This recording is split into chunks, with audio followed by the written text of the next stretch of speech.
Alcara Soft Water Conditioner Solution for hot water problems. Call 9399906356. నమస్తే, welcome to I dream. నేను లక్ష్మీ దుర్గా. విధ్వంసం పుస్తక ఆవిష్కరణ సభలో టీడీపీ అధినేత చంద్రబాబు నాయుడు అలాగే జనసేన అధినేత పవన్ కళ్యాణ్ ఇద్దరు పాల్గొన్నారు. అలాగే అక్కడ కొన్ని వ్యాఖ్యలు చేశారు ప్రభుత్వానికి సంబంధించి. సో ప్రస్తుతం ఇదే అంశంపై మనతో మాట్లాడడానికి అధికార భాషా సంఘం అధ్యక్షులు విజయబాబు గారు ఉన్నారు. మాట్లాడారు సార్. నమస్తే సార్ విజయబాబు గారు. నమస్తే సార్, విధ్వంసం పుస్తక ఆవిష్కరణకు హాజరైన టీడీపీ అధినేత చంద్రబాబు నాయుడు అలాగే జనసేన అధినేత పవన్ కళ్యాణ్ ఇద్దరు కూడా అంటే విధ్వంసం అని మొదలు పెట్టారు సార్. ఎందుకంటే రాష్ట్రంలో ఏమేం జరుగుతుంది, వ్యవస్థలు నిర్వీర్యం అయిపోయాయి అంటే ఇన్ని రకాల విధ్వంసాలు జరిగాయి అంటూ దాని గురించి వ్యాఖ్యలు చేశారు. అలాగే ప్రజలు పంపించే టైం దగ్గరకు వచ్చిందని గతంలో చాలా సార్లు అన్నారు టీడీపీ అధినేత చంద్రబాబు నాయుడు. ఈసారి కూడా అటువంటి మాటలు మాట్లాడారు సార్. సో బాబు గారి వ్యాఖ్యల మీద మీరు మాట్లాడిన తర్వాత జనసేన అధినేత పవన్ కళ్యాణ్ కామెంట్స్ గురించి మనం మాట్లాడదాం సార్. ఏం చెప్తారు సార్? అసలు ఇది ఎట్లా ఉందంటే సార్, భల్లూకాలు, ఉలూకాలు, నక్కలు, నాగులు, విషశక్తులు ఇవన్నీ కూడా శాంతి మంత్రాలు వల్లెవేస్తే ఎలా ఉంటుందో విధ్వంసం గురించి చంద్రబాబు నాయుడు అండ్ కో మాట్లాడితే కూడా అలాగే ఉంటుంది. విధ్వంసకర విషశక్తుల కుయుక్తులకు చిరునామా ఎవరు అంటే ఎన్టీ రామారావు గారి గద్దె దించటం దగ్గర నుంచి పరంపరగా అనేక కేసులు చూసుకుంటే మొత్తం విధ్వంసానికి ప్రతీకగా చంద్రబాబు నాయుడు గారు నిలుస్తారనడంలో సందేహం లేదు. అయితే ఆ పుస్తకావిష్కరణలో ప్రారంభోత్సవంగా వాళ్ళు చేసిన రిమార్క్ ఏమిటంటే ప్రజావేదికని ఏది కృష్ణానది కరకట్ట మీద ముఖ్యమంత్రి గారు అధికారంలోకి వచ్చిన వెంటనే ప్రజావేదికని కూల్చివేయడంతో విధ్వంసం మొదలైందని చెప్పి అంటారు. వీళ్ళ యొక్క హ్రస్వ దృష్టిలో, వక్ర దృష్టిలో అభివృద్ధి అంటే ఆకాశ హార్మ్యాలు నిర్మించటం, కట్టడాల ద్వారా కమిషన్లను కొట్టేయడం వీళ్ళ దృష్టిలో అభివృద్ధి. అదేవిధంగా విధ్వంసం అంటే ఏంటంటే పవిత్రమైనటువంటి కృష్ణానది మీద నిబంధనలకు వ్యతిరేకంగా, నిబంధనలు కించుతూ అంటే అనేకమైన నిబంధనలు ఉన్నాయి. పర్యావరణ నిబంధనలు కావచ్చు, ఇతరత్ర నిబంధనలు కావచ్చు, చివరికి మున్సిపల్గా దీని దగ్గర నుంచి అనుమతుల దగ్గర నుంచి తీసుకుంటే సాక్షాత్తు పరిపాలన చేయవలసిన ముఖ్యమంత్రి చట్టాలను అమలు చేయవలసినటువంటి ముఖ్యమంత్రి తనే చట్టాలను తొంగలోకి తొక్కి అక్కడ నదీ గర్భంలో ఒక బిల్డింగ్ అనేటువంటిది నిర్మించి దాని నుంచి వచ్చేటువంటి వ్యర్థాలన్నిటినీ కూడా ఆ నదిలో వదిలివేస్తూ ఉంటే ఇప్పుడు ఈ వార్త జనంలోకి రాకముందే మేము దాదాపుగా ఒక 6-7 సంవత్సరాల క్రితం అనుకుంటాను దీని మీద మేము జాతీయ స్థాయిలో ఒక ఆందోళన చేసాం. ఏమని అంటే జాతీయ స్థాయిలో నాయకులు కూడా వచ్చారు, పర్యావరణవేత్తలు వచ్చారు. అక్కడ నదీ జలాలన్నీ కూడా కలుషితం అవుతున్నాయి. ఈ నదీ జలాల్లోకి వదిలివేసేటువంటి మానవ విసర్జకావయాలన్నిటినీ కూడా ఇవి దాదాపు బందర్ వరకు తాగునీటిలోకి వెళుతున్నాయి. ఇది అత్యంత ప్రమాదకరమైనటువంటి వ్యవహారం. అక్కడ అవన్నీ కూడా ఖాళీ చేయాలని చెప్పని డిమాండ్ చేసినప్పుడు ఈ వార్తలు, ఈ ఆందోళన జాతీయ స్థాయిలో చాలా ప్రముఖంగా ప్రచురించారు, ప్రసారం చేశారు. అలాంటిది అక్కడ ఆ తర్వాత కూడా అతనిలో కించిత్ మార్పు రాలేదు సరికదా.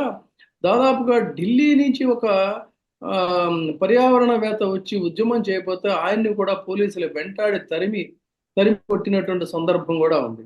అంటే అటువంటి దీన్ని జగన్మోహన్ రెడ్డి గారు అధికారంలోకి వచ్చిన తర్వాత నదీ గర్భం మధ్యన ఒక ప్రభుత్వ భవనాన్ని ఉంచి అక్కడ ఉండేటువంటి వ్యర్థాలన్నిటినీ కూడా ప్రజల ఆరోగ్యాన్ని పాడు చేసేటువంటి విధంగా తాగునీటిలోకి పంపించడం అనేటువంటిది చాలా దుర్మార్గమైనటువంటి చర్య.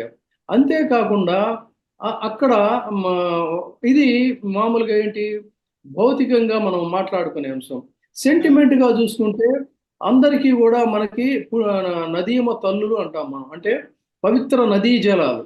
ఆ రకమైన చూసుకున్నప్పుడు కృష్ణా నదిని అపవిత్రం చేయడం కూడా చాలా దుర్మార్గపూరితమైనటువంటి చర్య. అందుచేత ఆయన చేసినటువంటిది నిజంగా హిందూ ధర్మం పట్ల, నదీ జలాల పట్ల లేదు అన్నట్లయితే సాపేక్షంగా చూసినప్పుడు, సామాజికంగా ఆలోచించినప్పుడు, సామాజిక బాధ్యతలుగా చూసినప్పుడు జగన్మోహన్ రెడ్డి గారు తీసుకున్నటువంటి చర్య ఒక అద్భుతమైనటువంటి చర్య. దాన్ని వీళ్ళ దృక్కోణంలో ఒక విధ్వంసకర చర్యగా కనిపించడం అనేటువంటిది చాలా దుర్మార్గం. మరి ఏది విధ్వంసం అనేది కనుక తీసుకున్నట్లయితే సార్. పుష్కరాల సందర్భంగా ఏది ఈయన చంద్రబాబు నాయుడు గారు అధికారంలోకి వచ్చిన దగ్గర నుంచి హైటెక్ సిటీలో రుచి మరిగారు. డబ్బు ఎలా కొట్టేయచ్చు కన్స్ట్రక్షన్స్ ద్వారా అనేటువంటిది. ఆ రకంగా నిర్మాణాలు అనేటువంటి ఒక వంకతో ఓటుకు నోటు ద్వారా రాజధానిని వదిలేసి పారిపోయి వచ్చిన తర్వాత రాజధాని నిర్మాణం అనేటువంటిది మదిలో మెదిలి అక్కడ నుంచి ఈ దోపిడీ అనేటువంటిది మొదలైంది. ఇక విధ్వంసం అనేటువంటిది విషయానికి వచ్చినప్పుడు ఏంటంటే, ఏది విధ్వంసం అంటే ఇందాక చెప్పుకున్నది కాదు విధ్వంసం అనేటువంటి. సిసలైనటువంటి విధ్వంసం అంటే చిరకాలంగా ఉన్నటువంటి అనేక దేవాలయాలని చాలా అంటే చివరికి ఆ మూల విరాట్టులను కూడా జాకీలతో వాటిలతో జేసీబీలు అంటారు కదా, ఈ జేసీబీలతో మొత్తం ఎత్తి మామూలు రాళ్లలాగా కూల్చిపడేసినటువంటి చర్య ఏదైతే ఉందో, ఒక గజనీని, ఒక గోరీని, ఒక వీళ్ళందరినీ కూడా గుర్తు చేసేటువంటి రీతిలో చంద్రబాబు గారు ఔరంగజేబుని మించినటువంటి స్థాయిలో గుడులన్నిటినీ కూడా కూల్చిపడేటువంటి అనేటువంటిది ఒక విధ్వంసకరమైనటువంటి చర్యగా దీన్ని తీసుకోవాలి. ఇది ఒక విధ్వంసం.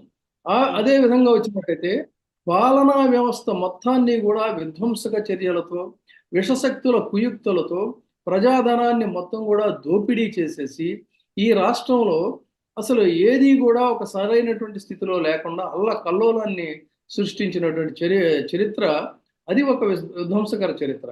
అంతటితో ఆగలేదు. మామూలుగా మనకి రాజకీయాల్లో చంద్రబాబు నాయుడు గారు రానంత వరకు భావజాల పరంగా రాజకీయ నాయకులు ఎన్నికల సమయం వరకు పరస్పరం ఒకరినొకరు విమర్శించుకునేటువంటి వారు. ఆ తర్వాత ఒకరినొకరు ఆత్మీయంగా పలకరించుకోవటం, తర్వాత ఏంటంటే కొన్ని సానుకూల అంశాల్లో కలిసి పనిచేయటం, పార్టీల పరంగా సిద్ధాంతాల పరంగా విభేదించినా కూడా ఇటువంటి ఒక సామాజిక సంబంధాలు, మానవ సంబంధాలు ఉండేవి. ఆ సంబంధాలన్నిటినీ కూడా మొత్తం ధ్వంసం చేసి రాజకీయాలు అనేటువంటి ఒక విషశక్తులతో నింపివేసి ఒకళ్ళకొకళ్ళు పరస్పరం ఫలానా పార్టీ వాడు ఇంకో పార్టీ వాడు అంటే పరస్పరం ఏంటంటే ఆగర్భ శత్రువులుగా చూసుకునేటువంటి రకంగా మొత్తం మానవ సంబంధాలను విధ్వంసం చేసినటువంటి వ్యక్తి ఎవరు అన్నట్లయితే చంద్రబాబు నాయుడు గారు అని చెప్పాలి. తనకు మనవడి వినోదం కోసం అని చెప్పని మన పుష్కరాలప్పుడు అక్కడ సినిమా సెట్టింగ్లు వేసి మొత్తం ప్రజాధనాన్నంతా కూడా అతి కారు చౌకగా తనకు కావలసినటువంటి దర్శకులకి వాళ్ళకి ఇచ్చినటువంటి అది ఒక విధ్వంసకర చర్యగా చూడాలి. పుష్కరాల్లో వాళ్ళ కోసం, వాళ్ళ వినోదం కోసం నిండు ప్రాణాలని బలి తీసుకున్నటువంటి చర్య అమానమైనటువంటి చర్య. విధ్వంసం అనేటువంటి మాట కూడా సరిపోదు దీనికి చెప్పాలన్నట్లయితే.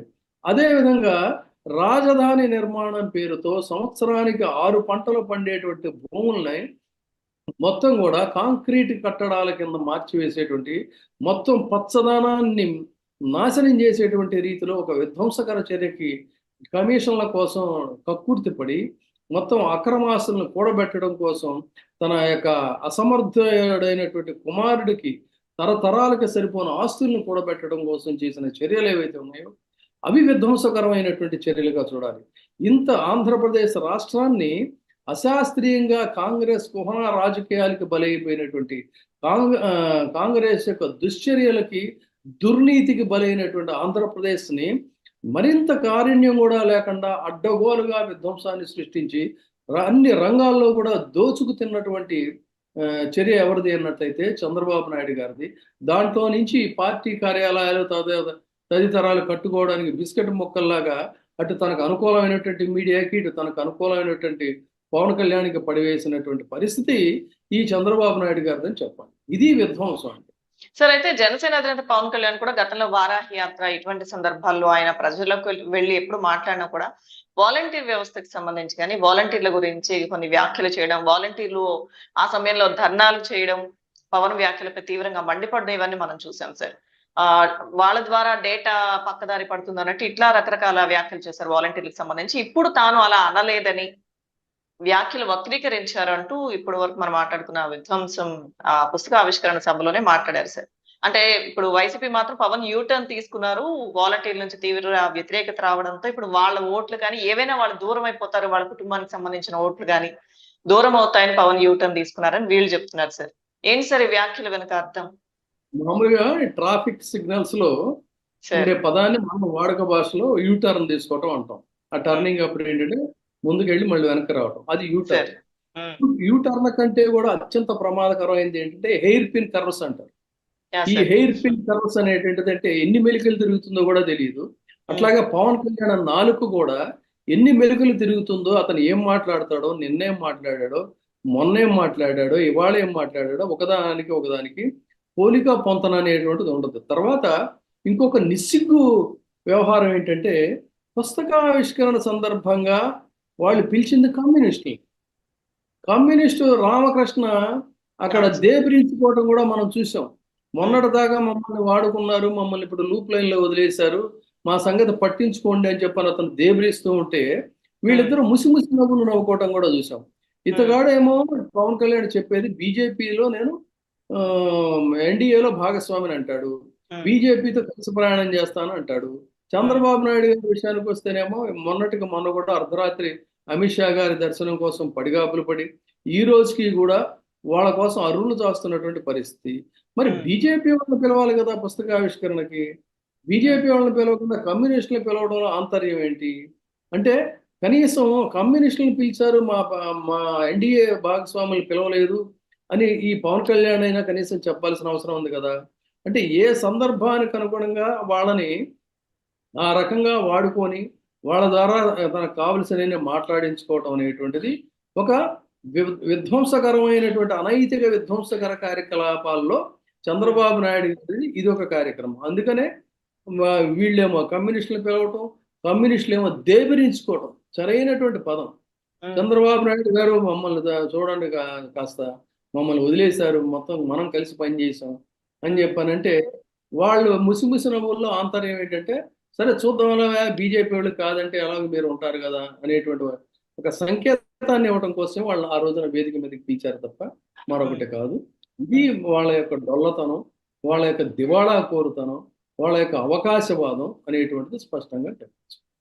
సో అయితే వాలంటీర్లపై వ్యాఖ్యలు కూడా అంటే ఇప్పుడు చేసిన తప్పు వాలంటీర్ల తెలుసుకున్నారా మీద సార్? లేకపోతే ఏంటి పవన్ సార్? కళ్యాణ్ పవన్ కళ్యాణ్ సగటు జీవులు వాళ్ళు పల్లెల్లో ప్రజాసేవ చేసేటువంటి మధ్యతరగతి దిగువ మధ్య తరగతి కుటుంబాలకు చెందినటువంటి వాళ్ళని అమానుషంగా అకారణంగా వాళ్ళ యొక్క వ్యక్తిత్వాన్ని సైతం హననం చేసేటువంటి విధంగా అతగాడు మాట్లాడిన మాటలకి రేపు ఎన్నికల్లో భారీ మూల్యం చెల్లించుకోక తప్పదు. వాళ్ళ యొక్క తడాకా ఏంటనేది ఖచ్చితంగా రేపు చూపిస్తారు. అప్పుడు వాళ్ళ సగటు అంటే చిన్నవాళ్లే కదా, పేదవాళ్లే కదా, మనం ఎలా మాట్లాడినా పర్వాలేదు వెళ్ళినాను అనుకుంటే ఆ చీమలన్నీ కలిసి కట్టుగా ఉంటే ఎలాంటి కొండ చిలువనైనా కూడా చంపి పారేస్తాయనేటువంటి ఒక దీన్ని రేపు ఈ వాలంటీర్లు వీళ్ళిద్దరికీ కూడా గుణపాఠం చెప్పేటువంటి రోజులు చాలా దగ్గరలో ఉంది. Okay sir. Right sir. Thank you so much sir.